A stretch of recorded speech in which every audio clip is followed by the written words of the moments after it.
तो भाई आज है 8 मार्च एंड आज से नीट के लिए बचे हैं 55 दिन 55 डेज़ और कुछ घंटे और भी बचे हुए हैं तो पढ़ लो।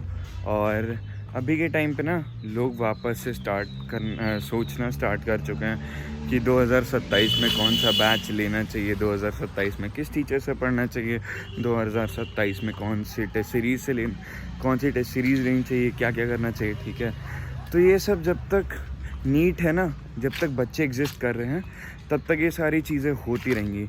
और जिसके भी अभी 100 200 300 मार्क्स आ रहे हैं, भाई डीमोटिवेट मत हो। मैं 300 से 400 वाली कैटेगरी में हूँ अभी और मैं भी इम्प्रूव करूँगा। I am not very sure कि नीट में सिलेक्शन होगा कि नहीं होगा, but what we can do is try our level best and मेरे तो भाई फिंगर्स क्रॉस्ड है कि हो ही जाएगा। ठीक है, बट किसी को झूठा दिलासा ना देते हुए, देयर इज़ नो गारंटी कि जिस बच्चे ने साल भर अच्छे से पढ़ाई की उसका सिलेक्शन हुआ। देयर इज़ नो गारंटी कि अगर अभी हम लोग मेहनत नहीं करें तो सिलेक्शन ना हो। किसी भी चीज़ की कोई भी गारंटी नहीं है, फर्स्ट ऑफ ऑल। और दूसरी बात ये भाई देखो, ये सारी जो आलतू फालतू चीज़ें हैं ना, ये तुम्हें लोग सजेस्ट करते रहेंगे कि भाई अब अगले साल की तैयारी कर ले, अब अगले साल ये टेस्ट सीरीज़ ले लियो, अगले साल ये कर लियो। भाई अभी जो ये प्रेशर वाला टाइम चल रहा है ना, ये वापस नहीं आएगा और ये साल में सिर्फ एक ही बार आता है। और जो भी इस ड्रॉप वाली साइकिल में फंसे हुए ना, 1 ड्रॉप 2 ड्रॉप 3 ड्रॉप 4 ड्रॉप लेते जाओगे भाई, 2 ड्रॉप के बाद ना अगर तुम आगे ड्रॉप लेते हो तो ऐसा लगने लग जाता है कि साला मैंने नीट को इतना समय दे दिया है, अब इसको नहीं निकाला तो क्या किया। और अगर तुम किसी और पाथ को चूज़ करना चाहते हो तो तुम्हें ये लगने लग जाता है कि भाई अब इतना टाइम दे ही दिया है तो 1-2 साल और दे देते हैं, क्या पता निकल ही जाए। ठीक है, तो इस साइकिल में मत फंसो।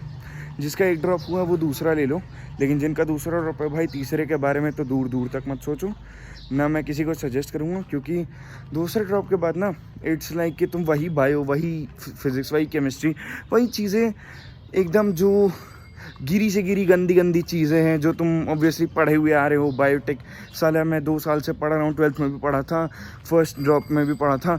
Even though I know it, I still have to study it. और ऐसे ही कई सारे चैप्टर्स हैं भाई, 32 में से ना 25 से 20 चैप्टर ऐसे जो मुझे काफ़ी अच्छे से आते हैं, बट स्टिल मुझे उनको रिवाइज करना पड़ रहा है। क्योंकि भाई अगर ये 25 चैप्टर में से भी एक क्वेश्चन गलत हो गया मेरा, तो मेरे तो भाई लग गए ना। ठीक है, तो काफ़ी बोरिंग सा होने लग जाता है। ठीक है, और इस ड्रॉप वाली साइकिल में मत फंसो। और मैं तुम्हें अभी इस टाइम के बारे में बताऊँ, इस टाइम में टूटो मत भाई।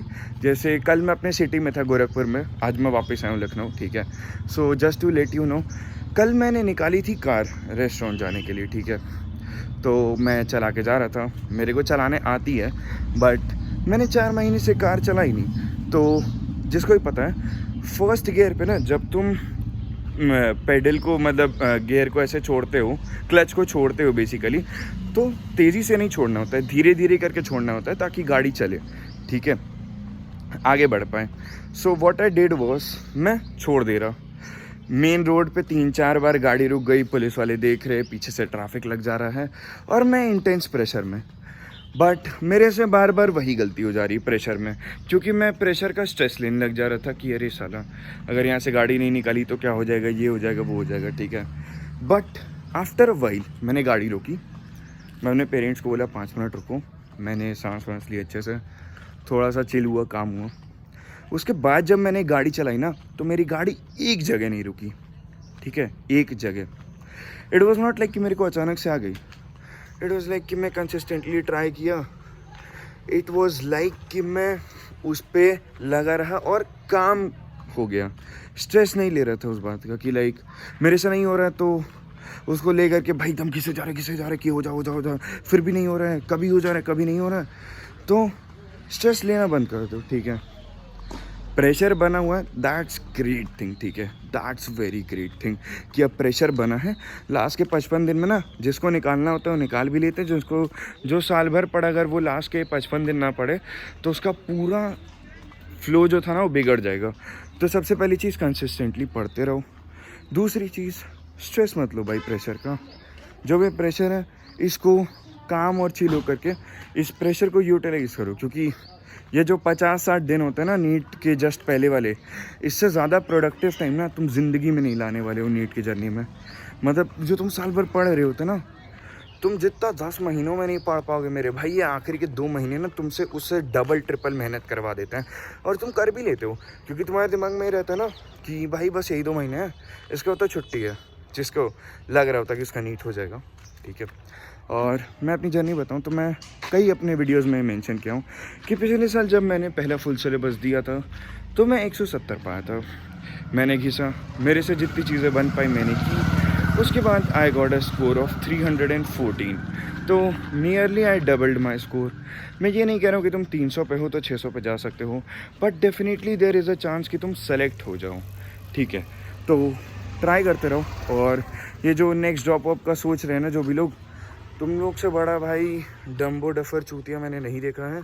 और आई गेट इट कि तुम लोग डीमोटिवेट हो जाते हो 100 नंबर 50 नंबर देख करके या 200 नंबर देख करके, बट डेफिनेटली भाई आई वुड रिकमेंड कि अभी जितना टाइम है ना, इसको जितना ज़्यादा पढ़ सकते हो बायो पढ़ो। अगर तुम्हें कुछ भी नहीं आता है तो जस्ट डू बायो कि 300 पा जाओ, 330 पा जाओ। अगले ड्रॉप के लिए इजी रहेगा। जो भी लोग दूसरा ड्रॉप लेने वाले हैं, दूसरे ड्रॉप वाले को तो मैं आगे ड्रॉप लेना नहीं सजेस्ट करूँगा, बट स्टिल अगर तुम्हें भी आगे ड्रॉप लेना हो तो एटलीस्ट 1 से 2 सब्जेक्ट पे तो कमांड बना ही लो, ताकि तुम्हें नेक्स्ट ईयर ना उतनी ज़्यादा दिक्कत ना है। तुम्हारे दिमाग में रहेगा कि हाँ बेंचो मैंने बायो की थी, 300 बने थे मेरे पिछले साल नीट में, तो इस साल मेरे को उतना ज़्यादा एफर्ट नहीं मारना पड़ेगा 300 लाने के लिए, समझ रहे हो। मतलब तुम्हें याद रहेंगी चीज़ें बायो की। सो ऑब्वियसली जो 50, 55, 60 दिन बचे हैं इसमें ज़्यादा से ज़्यादा पढ़ने का ट्राई करो। फर्दर ड्रॉप्स के बारे में मत सोचो, कंसिस्टेंटली पढ़ते रहो और डीमोटिवेट ना हो भाई। देखो मैं भी 300-400 वाली कैटेगरी में हूँ, but I am still hopping कि मेरा सिलेक्शन हो जाएगा, ठीक है। एंड प्रॉबली हो भी जाए अगर सेम पेपर आता है तो। अगर सेम लेवल ऑफ पेपर आता है ना, तो मैं जस्ट एक जनरल बात बोल रहा हूँ, मैं ये कहीं पे गारंटी नहीं कर रहा हूँ कि यही कट ऑफ होगा, but in the past years जो भी ट्रेंड रहा है उसके हिसाब से मैं तुम्हें बताऊँ तो 560 से 570 की आसपास की कट ऑफ रहेगी। अगर पेपर एकदम से इजी नहीं हो जाता या एकदम से बहुत लो लेवल का नहीं हो जाता है, ठीक है। क्योंकि 2023 का paper was an average level of paper, बहुत तगड़ा पेपर नहीं था बट एवरेज लेवल था। उसकी कट ऑफ थी 615। 2024 में ज़िंदगी में नीट के जो ट्रेजेक्ट्री है उसमें सबसे इजी पेपर आया था, उसमें कट ऑफ बढ़ी थी 35 नंबर की। The cut off was 650। तो अगर तुम एकदम गंदी से गंदी सिनेरियो लेके चलो तो अगर पेपर का लेवल सेम रहने वाला है, जो कि ऑब्वियसली रहना चाहिए, ठीक है, तो तुम कट ऑफ मान सकते हो 560 या उससे कम या 570। उसके ऊपर जाने के चांसेस बहुत कम हैं, but still prepare for the worst. And जो भी होता है भाई देख ही लेंगे। बाकी तो भाई इस वीडियो के लिए इतना ही था। यूट्यूब पे बहुत लोग ज्ञान देंगे, ज्ञान मत लो। मेरे से भी ज्ञान लेना है मत लो भाई, वीडियो देख लियो, अब जा कर के पढ़ लो क्योंकि ज़्यादा टाइम बचा नहीं है, ठीक है। पीस।